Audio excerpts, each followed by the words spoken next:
ఓం నమ శివాయ. భారత్ మాతా శివశక్తి అవతార్ సత్యగీత మురళీ తేదీ 5/2/2026 ప్రభాత పాఠము పూర్వ తేదీ 29/1968. ప్రియమైన పిల్లలు, ఇప్పుడు మీరు తెలుసుకున్నారు దేవతల యొక్క చిత్రాలను నల్లగా ఎందుకు తయారు చేశారు అని. ఎందుకంటే దేవతలు వామ మార్గములో వెళ్ళిపోయారు. వారు ఇప్పుడు దేవతలుగా లేరు. తండ్రి తెలియచేస్తున్నారు, నేను వచ్చి వారిని తిరిగి తెల్లగా అంటే సుందరంగా తయారు చేస్తాను. అందరూ కూడా కామచిత పైన కూర్చొని పతితులుగా మారిపోయారు. అందువల్ల వారికి రాఖీని కడతారు. పావనంగా అవ్వడానికి ప్రతిజ్ఞను కూడా తీసుకుంటారు. తండ్రి తెలియచేస్తున్నారు, ఆత్మనే అంతా తెలుసుకుంటుంది. పిల్లలను తండ్రి ఆత్మిక ప్రపంచంలోకి తీసుకువెళ్తారు. దానిని ఆత్మిక దైవీ ప్రపంచంగా పిలుస్తారు. తండ్రి తెలియచేస్తున్నారు, ఒకప్పుడు ఇక్కడే దేవతా ప్రపంచము ఉండేది. ఇప్పుడు అది మనుషుల ప్రపంచంగా మారిపోయింది. దేవీ దేవతలు చాలా పవిత్రంగా ఉండేవారు. అంటే మనుషులందరూ కూడా పవిత్రంగా ఉండేవారు. ఇప్పుడు వారంతా కూడా పవిత్రంగా మారిపోయారు. అందువల్ల అలాంటి దేవతలకు పూజలు ఇవన్నీ కూడా జరుగుతూ ఉంటాయి. ఇదంతా కూడా మీకు గుర్తుకు వస్తుంది. మొదట్లో ఈ వృక్షము చాలా చిన్నదిగా ఉంటుంది. అక్కడ ఒకే ధర్మము ఉంటుంది. విరాట స్వరూపం గురించి కూడా ఈ వృక్షానికి బీజము స్వయంగా తండ్రి ఎలా ఉంటారో కాండము, శాఖలు, ఆకులు అలాగే ఉంటాయి. ఇదంతా కూడా అద్భుతమైన విషయము. ఇంత చిన్న బీజం నుంచి ఇన్ని ఫలాలు లభిస్తాయి. దాని యొక్క స్వరూపం కూడా చాలా మారుతూ ఉంటుంది. మనిషి సృష్టి యొక్క బీజ స్వరూపం గురించి ఎవరికీ తెలియదు. ఈ వృక్షాన్నే కల్పవృక్షంగా పిలుస్తారు. దీని గురించి భగవద్గీతలో కూడా వర్ణించబడింది. భగవద్గీతనే మొట్టమొదటి ధర్మశాస్త్రము. శాస్త్రాలలో కూడా నెంబర్ వారీగా ఉంటాయి. క్రమానుసారంగానే ఇతర ధర్మాలు కూడా స్థాపన అవుతూ ఉంటాయి. ఇది మీకు మాత్రమే తెలుసు, మరెవరికి కూడా తెలియదు. మొదట ఈ వృక్షంలో ఏ ధర్మము ఉండేది అని మీకు తెలుసు. ఆ తర్వాత మిగతా ధర్మాలు వృద్ధిలోకి వచ్చాయి. దీనినే విరాట నాటకంగా చెప్పవచ్చు. ఈ వృక్షం గురించి పూర్తి జ్ఞానము పిల్లలకు లభించింది. ఈ జ్ఞానం యొక్క ఉత్పత్తి ఏ విధంగా జరుగుతుంది అన్నది ముఖ్యమైన విషయము. దేవీ దేవతలు ఈ వృక్షంలో ఇప్పుడు లేరు. మిగతా శాఖోపశాఖలు అన్నీ కూడా ఉన్నాయి. ఆది సనాతన దేవీ దేవత ధర్మము దేనినైతే మనము ఫౌండేషన్ గా చెప్తున్నామో అది ఇప్పుడు లేదు. ఇప్పుడు మళ్ళీ ఆది సనాతన దేవీ దేవత ధర్మం స్థాపన జరుగుతోంది. మిగతా ధర్మాలన్నీ కూడా ఇక్కడే సమాప్తమైపోతాయి. ఇప్పుడు మీరు తెలుసుకున్నారు, మన యొక్క దైవీ ధర్మము స్థాపన జరుగుతోంది. ఆ వృక్షము చాలా చిన్నదిగా ఉంటుంది. ఆ తర్వాత అక్కడ ఇతర ధర్మాలు ఏవి కూడా ఉండవు. ఇతర ధర్మాలన్నీ కూడా ఇక్కడే సమసిపోతాయి. వృక్షము మొదట్లో చిన్నగా ఉంటుంది. ఆ తర్వాత వృద్ధి జరుగుతూ ఉంటుంది. ఇప్పుడు ఆ వృక్షము పెరిగి పెరిగి ఎంతో పెద్దదిగా మారిపోయింది. ఇప్పుడు ఆ వృక్షం యొక్క ఆయుష్ ముగిసింది. దీనికి ఉదాహరణగా మర్రి వృక్షాన్ని చెప్పవచ్చు. దీనిని గీతా జ్ఞానంగా చెప్పవచ్చు. తండ్రి స్వయంగా మీ సన్ముఖంలో కూర్చొని వినిపిస్తున్నారు. దాని ద్వారానే మీరు రాజాదిరాజులుగా అవుతారు. మళ్ళీ భక్తి మార్గము మొదలైన తర్వాత గీతా శాస్త్రము తిరిగి లిఖించబడుతుంది. ఇది కూడా అనాదిగా కొనసాగుతూ వస్తుంది. మళ్ళీ అదే విధంగా జరుగుతుంది. మళ్ళీ ఏ ధర్మాలైతే రావలసి ఉన్నాయో అవన్నీ కూడా వస్తాయి. క్రీస్తు ద్వారా బైబిల్, బౌద్ధుల ద్వారా వారి యొక్క శాస్త్రము, సిక్కుల ద్వారా వారి శాస్త్రాలు అవన్నీ కూడా తిరిగి లిఖించబడతాయి. ఇప్పుడు మీరు ప్రపంచం యొక్క చరిత్ర, భూగోళ శాస్త్రాన్ని తెలుసుకున్నారు. ఇప్పుడు మీరు జ్ఞాన నాట్యాన్ని చేస్తున్నారు. ఈ వృక్షాన్ని పూర్తిగా తెలుసుకున్నారు. ఇక్కడ మిగతా ధర్మాలన్నీ ఏ విధంగా స్థాపన జరుగుతాయో తెలుసుకున్నారు. ఏ విధంగా వృద్ధిలోకి వస్తుందో కూడా తెలుసుకున్నారు. ఇప్పుడు మళ్ళీ మన ధర్మాన్ని స్థాపన చేసుకుంటున్నాము. మిగతా ధర్మాలన్నీ కూడా ఇక్కడే సమాప్తమైపోతాయి. జ్ఞాన సూర్యుడు ఉదయించగానే అజ్ఞాన అంధకారము తొలగిపోయింది అనే మహిమ కూడా ఉంది కదా. ఇప్పుడు అంతటా చీకటి అలుముకుంది. మనుషులు చాలా మంది ఉన్నారు. కానీ సత్యయుగంలో ఈ లక్ష్మీ నారాయణుల రాజ్యంలో ఇంతమంది మనుషులు ఉండరు. అక్కడ ఒకే ధర్మము ఉంటుంది. ఈ జ్ఞానము మీకు తండ్రి స్వయంగా తెలియచేస్తున్నారు. మీ సంపాదన యొక్క ప్రారంధాన్ని అర్ధకల్పము అనుభవిస్తారు. మీరు చాలా ధనవంతులుగా ఉంటారు. మీరు చదువుతున్నారు. ఇది అవినాశి జ్ఞానరత్నాల యొక్క చదువు. భక్తిని అవినాశి జ్ఞానరత్నాల యొక్క చదువుగా ఎవరు కూడా పిలువరు. భక్తి మార్గంలోని శాస్త్రాల ద్వారా నష్టమే జరిగింది.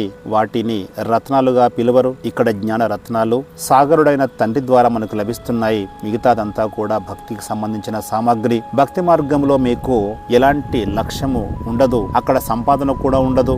బాహ్య ప్రపంచంలో కూడా సంపాదించడానికే పాఠశాలలో చదువును చదువుతారు. మంచి గుణాలను అలవర్చుకోవడానికి గురువు దగ్గరికి వెళ్తారు.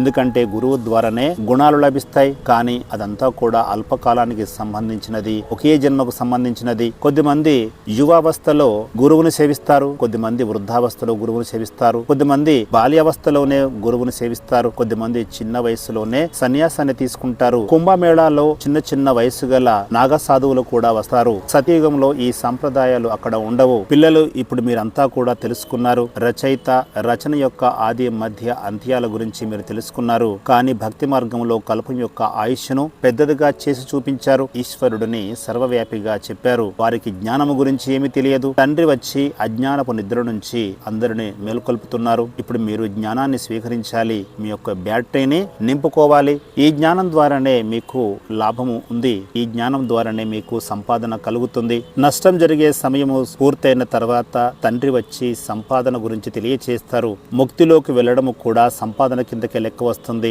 శాంతిని ప్రతి ఒక్కరు కూడా కోరుకుంటారు. శాంతి దేవ అనే పదాన్ని ఉచ్చరించినప్పుడు అందరి బుద్ధి తండ్రి వైపే వెళ్తుంది. శివుని వద్దే శాంతి ఉంటుంది. కానీ వారు ఎలా ఉంటారు దీని గురించి ఎవరికి తెలియదు. శాంతిధామము, సుఖధామము ఈ రెండు వేరువేరుగా ఉంటాయి. దీనిని కూడా మీరు తెలుసుకున్నారు. ఎవరైతే మొదటి స్థానంలో ఉన్నారో వారు కూడా దీని గురించి మర్చిపోయారు. పూర్తిగా వారు జంతువులాగా మారిపోయారు. ఇప్పుడు మీకు మొత్తం జ్ఞానము లభించింది. మనమందరము కూడా ఇప్పుడు కర్మక్షేత్రంలో మన పాత్రను అభినయించడానికి వచ్చినట్లుగా మీరు తెలుసుకున్నారు. ఎక్కడి నుండి వచ్చాము? బ్రహ్మలోకము అంటే నిరాకారి ప్రపంచం నుంచి వచ్చాము. ఈ సాకార ప్రపంచంలో పాత్రను అభినయించడానికి. మనందరము ఆత్మలమే. మనము వేరే చోట నివసించేవారిమి. ఇక్కడ ఈ పంచతత్వాలకు చెందిన శరీరాన్ని తీసుకున్నాము.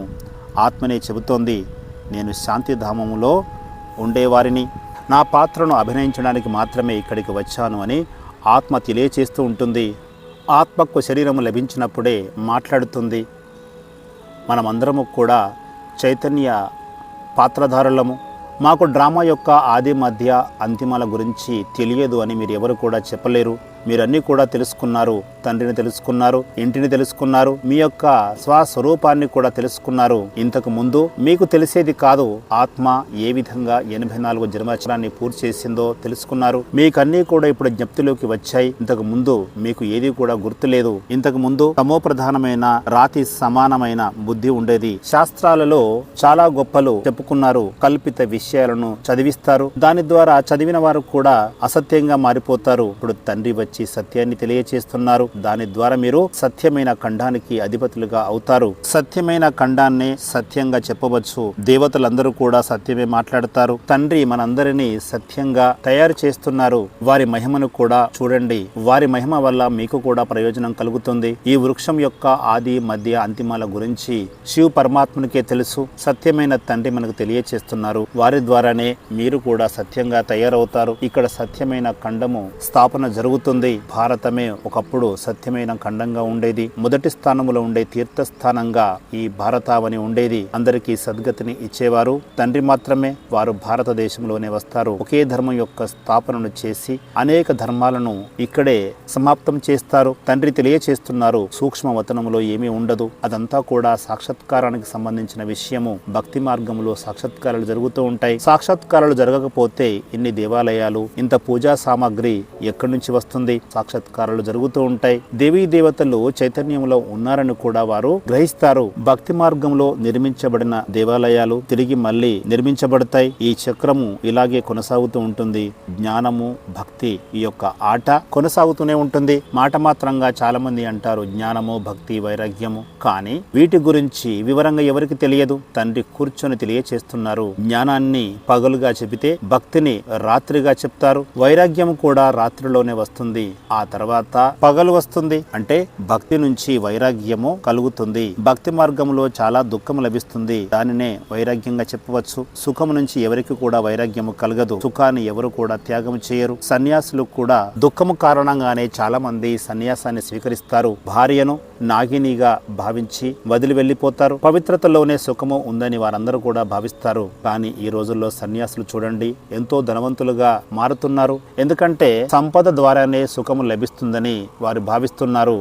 సన్యాసుల పైన కూడా మాయ దాడి చేయడంతో అడవిలో ఉన్న సన్యాసులు ఇప్పుడు జన సమూహంలోకి వచ్చారు. వివేకానంద, రామతీర్థ ఈ ఇద్దరు కూడా సన్యాస ధర్మములో ప్రత్యేకమైన గొప్ప వ్యక్తులు. సన్యాస ధర్మములో రామతీర్థకు చాలా పేరు ప్రఖ్యాతులు ఉండేవి.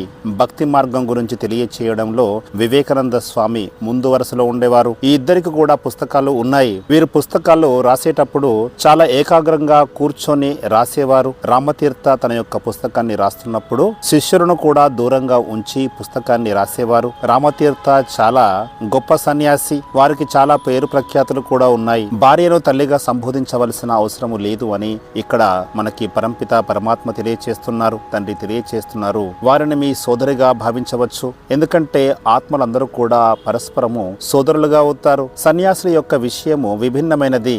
వారు స్త్రీని తల్లిగా భావిస్తారు. ఇది జ్ఞాన మార్గము, వారిది వైరాగ్య మార్గము. రెండింటి మధ్య ఎంతో తేడా ఉంటుంది. వైరాగ్యం కలిగిన తర్వాత తమ భార్యను కూడా తల్లిగా సంబోధిస్తారు. ఎందుకంటే తల్లి అని సంబోధించినప్పుడు అక్కడ చెడు దృష్టి అన్నది ఉండదు. అదేవిధంగా సోదరుగా భావించినప్పుడు కూడా చెడు దృష్టి సమాప్తమైపోతుంది. తల్లి మీద ఎవరికి కూడా చెడు దృష్టి కలగదు. కానీ కొద్దిమంది సోదరిని కూడా వివాహమాడుతారు. ఒక తండ్రి పిల్లలు అయినప్పటికీ కూడా ఒకరిపైన ఒకరికి చెడు దృష్టి కలుగుతుంది. కానీ తల్లి పైన ఎప్పుడు కూడా అలాంటి దృష్టి కలగదు. అందుకే సన్యాసులు భార్యను తల్లిగా భావిస్తారు. కానీ అలాంటి వారిని ఎవరు కూడా ప్రశ్నించరు. అలా తల్లిగా భావిస్తే ఈ ప్రపంచం ఎలా నడుస్తుందని ఎవరు కూడా వారిని ప్రశ్నించరు. పిల్లలు ఎలా జన్మిస్తారు అని కూడా ఎవరు ప్రశ్నించరు. భార్యాభర్తల్లో ఒకరికి వైరాగ్యం వచ్చిన తర్వాత పురుషుడు స్త్రీని తల్లిగా భావిస్తాడు. చూడండి, సన్యాసులకు కూడా ఎంతో మహిమ కొనసాగుతుంది. కానీ ఇక్కడ సోదర సోదరులుగా అయిన తర్వాత కూడా చాలా మంది దృష్టి చెడు వైపు వెళుతుంది. సన్యాసులది ఒక ఉదాహరణ మాత్రమే. ఇక్కడ ప్రజాపిత బ్రహ్మ ఉన్నారు, వారికి సంతానం కూడా ఉంటుంది. వారందరూ కూడా అక్క చెల్లెళ్ళు, అన్నాదమ్ములు అవుతారు. అక్కడ తమ భార్యను మాత్రమే తల్లిగా ఆరాధిస్తారు. అదంతా కూడా భక్తి మార్గము, ఇది జ్ఞాన మార్గము. తండ్రి మనకు ఇవన్నీ కూడా తెలియచేస్తున్నారు. ఇదంతా కూడా శాస్త్రాలలో మీరు చదివి ఉన్నారు. సన్యాసి ధర్మము నివృత్తి మార్గానికి సంబంధించినది. అక్కడ పురుషులు మాత్రమే సన్యాసం తీసుకుంటారు. వారి వద్ద హద్దు యొక్క వైరాగ్యం మాత్రమే ఉంటుంది. కానీ మీరు ఈ పూర్తి ప్రపంచంతో మీకు వైరాగ్యం కలిగింది. అక్కడ అవన్నీ కూడా హద్దులోని విషయాలు. ఈ సంగమ యుగంలో తండ్రి వచ్చి అనంతమైన విషయాలను మీకు తెలియచేస్తారు. ఈ పాత ప్రపంచాన్ని కొత్త ప్రపంచంగా మార్చివేస్తారు. ఇది పాత ప్రపంచము చాలా పతనమైపోయింది. ఇక్కడ ఈ శరీరము కూడా పావనంగా కాలేదు. ఆత్మకు సత్యయుగంలో కొత్త శరీరము లభిస్తుంది. ఇక్కడ పురుషార్థం ద్వారా ఆత్మ పవిత్రంగా కావచ్చు, కానీ శరీరం మాత్రము అపవిత్రమైనది లభిస్తుంది. కర్మాతీత అవస్థను పొందిన తర్వాత ఈ శరీరము సమాప్తమైపోతుంది. బంగారంలో మలినము చేరినట్లయితే నగ కూడా మలినంగానే తయారవుతుంది. ఆ మలినము తొలగించినప్పుడే ఆ నగ స్వచ్ఛంగా తయారవుతుంది. ఈ లక్ష్మీనారాయణుల యొక్క ఆత్మ శరీరము రెండూ కూడా ప్రధానమైనవి. కానీ ఇక్కడ మీ ఆత్మ ఈ శరీరము రెండూ కూడా తమో ప్రధానమైనవి. ఆత్మ కామచిత పైన కూర్చోవడం ద్వారా ఆత్మతో పాటు శరీరము కూడా నల్లగా మారిపోయింది. అందువల్ల శ్రీకృష్ణుడిని శ్యామ సుందరునిగా పిలుస్తారు. వారే మొదటి స్థానంలో ఉంటారు. ఆత్మ కామచిత పైన కూర్చోవడం ద్వారా నల్లగా మారిపోయింది. ఇప్పుడు ఈ నరకాన్ని వీడాలి. ఎవరైతే నెంబర్ 1 స్థానంలో ఉన్నారో వీరే పూర్తిగా పతితంగా అయిపోతారు. శ్రీరామచంద్రుని కూడా నల్లగా చూపించారు. కానీ వారిని నల్లగా ఎవరు తయారు చేశారు దీని గురించి ఎవరికి కూడా తెలియదు. మీరు ఇప్పుడు తెలుసుకున్నారు. దేవతల యొక్క చిత్రపటాలను ఎందుకు నల్లగా తయారు చేశారో మీకు తెలుసుకున్నారు. ఎందుకంటే దేవతలు వామ మార్గంలోకి వెళ్ళడం కారణంగా అలా తయారు చేశారు. ఇప్పుడు దేవతలు ఎవరు కూడా లేరు. తండ్రి మీకు తెలియచేస్తున్నారు, నేను వచ్చి మిమ్మల్ని సుందరంగా తయారు చేస్తాను. ఇదంతా కూడా జ్ఞానానికి సంబంధించిన విషయాలు, అంతేకాని నీటికి సంబంధించి స్నానానికి సంబంధించిన విషయం కాదు. ఇప్పుడు కామచిత పైన కూర్చొని మీరు పతితంగా మారిపోయారు. అందువల్ల మీకు రాఖీని కట్టడం జరుగుతుంది. పావనంగా అవడానికి ప్రతిజ్ఞ చేయాలి. తండ్రి తెలియచేస్తున్నారు, నేను ఆత్మలతోనే మాట్లాడతాను అని చెప్తారు. నేను ఆత్మల యొక్క తండ్రిని. వారినే మీరందరూ కూడా గుర్తు చేస్తూ వచ్చారు. ఓ భగవంతుడా, విచ్చేయండి, మమ్మల్ని సుఖధామంలోకి తీసుకువెళ్ళండి అని పిలుస్తూ వచ్చారు. మా దుఃఖాన్ని హరించండి అని కూడా కోరారు. ఈ కలియుగములో ఎంతో దుఃఖము ఉంటుంది. తండ్రి మీకు తెలియచేస్తున్నారు, మీరు కామచిత పైన కూర్చొని నల్లగా మారిపోయారు, తమో ప్రధానంగా మారిపోయారు. ఇప్పుడు నేను వచ్చాను, కామచితపై నుంచి మిమ్మల్ని తప్పించి జ్ఞానచిత పైన కూర్చోబెడతాను. ఇప్పుడు మీరు పవిత్రంగా మారి స్వర్గంలోకి వెళ్ళాలి, తండ్రిని గుర్తు చేయాలి. తండ్రి మిమ్మల్ని తమ వైపు ఆకర్షిస్తారు. తండ్రిని కలవడానికి జంటగా దంపతులు వచ్చినప్పుడు వారిలో ఎవరో ఒకరు తండ్రి వైపు ఆకర్షితులవుతారు, మరొకరు ఆకర్షితులు కారు. ఒకవేళ పురుషుడు పవిత్ర ధారణ కొరకు వ్రతము తీసుకున్నట్లయితే వారు కామచిత పైన కూర్చోరు. పవిత్రత ధారణ చేసినంత మాత్రాన తండ్రి మీద నిశ్చయము కలిగినట్లు కాదు. ఒకవేళ వారికి నిశ్చయము కూడా కలిగితే అనంతమైన తండ్రి యొక్క సంబంధ సంపర్కంలో ఉంటారు. కానీ తండ్రి నుంచి అనంతమైన వారసత్వం ఏ విధంగా వస్తుందో వారికి తెలియదు. అనంతమైన తండ్రి నుంచి అనంతమైన వారసత్వాన్ని తీసుకోవాలి, మురళి చదవాలి, అవన్నీ ఏవి కూడా చేయరు. తమ యొక్క కార్యకలాపాల్లో బిజీగా ఉంటారు. అలాంటప్పుడు తండ్రి ఎక్కడ గుర్తుంటారు? అంత ఉన్నతోన్నతమైన తండ్రిని ఎంతగానో గుర్తు చేయాలి. భార్యాభర్తలకు ఒకరి పట్ల ఒకరికి ఎంతటి ప్రేమ ఉంటుంది, భర్తకు కూడా భార్య ఎంతగానో గుర్తుకు వస్తుంది. అదే విధంగా అనంతమైన తండ్రిని ఎంతగానో గుర్తు చేయాలి. ముక్కలు ముక్కలైనా కూడా ప్రేమిస్తూనే ఉండాలి అనే మాట కూడా ఉంది కదా. మేము ఎప్పటికీ మీ చెయ్యిని వదలము అని చెప్పాలి. అంతేకాని ఇక్కడే ఉండవలసిన అవసరం లేదు. అందరూ వచ్చి ఇక్కడే ఉన్నట్లయితే ఇది సన్యాస మార్గంగా మారిపోతుంది. ఎవరు కూడా ఇంటిని వ్యవహారాలను వదిలిపెట్టకూడదు. మీరు కూడా గృహస్థ వ్యవహారంలో ఉంటూ కమల పుష్ప సమానంగా పవిత్రంగా అవ్వాలి.